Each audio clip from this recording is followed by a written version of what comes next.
آج 28 رمضان المبارک ہے۔ آج کا ہمارا موضوع صدقہ فطر کیوں ضروری ہے۔ معزز و محتشم سامعین و ناظرین، صدقہ فطر ہر مسلمان عاقل صاحب نصاب پر یہ واجب ہے۔ ہمارے پیارے محبوب علیہ السلام نے ایک شخص کو فرمایا کہ مکہ شریف کی گلیوں میں جا کر یہ اعلان کر دو کہ صدقہ فطر دینا یہ واجب ہے۔ اب صدقہ فطر یہ ضروری کیوں ہے اور اس کے اندر حکمت کیا ہے، اور صدقہ فطر دیتے وقت فائدہ کس کو ہو رہا ہے؟ کیا اس کا فائدہ صدقہ فطر دینے والے کو ہے یا صدقہ فطر لینے والے کو ہے؟ اور پھر صدقہ فطر کا روزے کے ساتھ کیا تعلق ہے؟ ہمارے پیارے محبوب علیہ السلام نے ارشاد فرمایا کہ جب انسان روزہ رکھتا ہے، اب روزہ رکھ کر انسان کوئی ایسی بات کر دیتا ہے جو روزے کی حالت میں اس کو بات نہیں کرنی چاہیے تھی، یا روزہ رکھ کر انسان کوئی ایسا عمل کر دیتا ہے جو روزے کی حالت میں انسان کو نہیں کرنا چاہیے تھا، یا روزہ رکھ کر انسان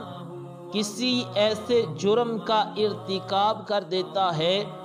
جو اس کو روزے کی حالت میں نہیں کرنا چاہیے تھا، تو ہمارے محبوب علیہ السلام نے ارشاد فرمایا کہ جب بندہ صدقہ فطر دیتا ہے، فطرانہ دیتا ہے،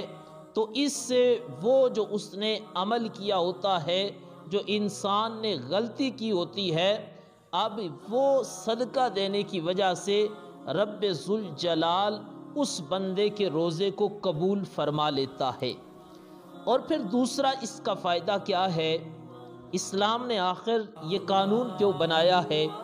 اس وجہ سے کہ جو غریب ہیں، جو یتیم ہیں، جو مساکین ہیں، معاشرے کے وہ افراد جن کے گھروں میں 2 وقت کا کھانا پکانے کے لیے بھی سامان موجود نہیں، اسلام نے اس لیے کہا تاکہ ان کی مدد ہو جائے، ان کے گھر میں ان کے بچوں کے لیے آسانی ہو جائے، اور ان کے لیے بھی شریعت نے آسانی پیدا کرنے کے لیے یہ لازم قرار دیا کہ صدقہ فطر کو ادا کیا جائے۔ اب دور حاضر کے مطابق یہ سن 2020 ہے، اس میں صدقہ فطر گندم کے اعتبار سے اگر بندہ دے تو اس مناسبت سے کم از کم 125 روپے یہ قیمت بنتی ہے، لیکن یہ تو عام انسان کے لیے ہے۔ وہ افراد جو صاحب ثروت ہیں، جن کو رب ذوالجلال نے وسیع رزق دیا ہے، وسیع مال کی دولت سے مالا مال کیا ہے، وہ افراد کہ سحری و افطاری کے وقت جن کے دسترخوان پر رب کی بے شمار نعمتیں ہوتی ہیں، انہیں چاہیے کہ وہ صدقہ فطر اللہ کی راہ میں اللہ کی رضا کے لیے وہ زیادہ دیں، تاکہ جو بندہ اللہ کی رضا کے لیے زیادہ مال اللہ کے بندوں میں تقسیم کرتا ہے، اللہ اس بندے کو بے حساب رزق عطا فرماتا ہے۔ تو یہ ہرگز نہ سوچا جائے کہ 125 ہے تو اب 125 ہی ہم نے دینا ہے۔ اگر رب نے کسی کو زیادہ مال دیا ہے تو اللہ کے راستے میں وہ زیادہ خرچ کرے۔ اور پھر صدقہ فطر کب دینا چاہیے؟ صدقہ فطر عید والے دن بھی دیا جا سکتا ہے، اس کے بعد بھی بطور مجبوری دیا جا سکتا ہے، اور صدقہ فطر عید سے پہلے بھی دیا جا سکتا ہے، لیکن میں یہ عرض کروں گا کہ صدقہ فطر کوشش کریں عید سے پہلے دیں۔ مسنون عمل بھی یہی ہے کہ نماز عید سے پہلے دیا جائے، لیکن اگر آپ عید والے دن سے پہلے ماہ رمضان المبارک میں دیتے ہیں، اب جس غریب کو دے رہے ہیں یا جس اپنے رشتہ دار کو دے رہے ہیں، جس کی آپ مدد کر رہے ہیں، ہو سکتا ہے آپ کی ہوئی مدد سے وہ ماہ رمضان المبارک میں کسی دن سحری و افطاری کر لے، آپ کی ہوئی مدد سے وہ اپنے گھر میں عید والے دن کھانا پکانے کے لیے سامان لے آئے، آپ کی ہوئی مدد سے وہ اپنے چھوٹے بچوں کے نئے کپڑے خرید کر لے آئے، تو اس سے اس کو بھی زیادہ خوشی ہوگی،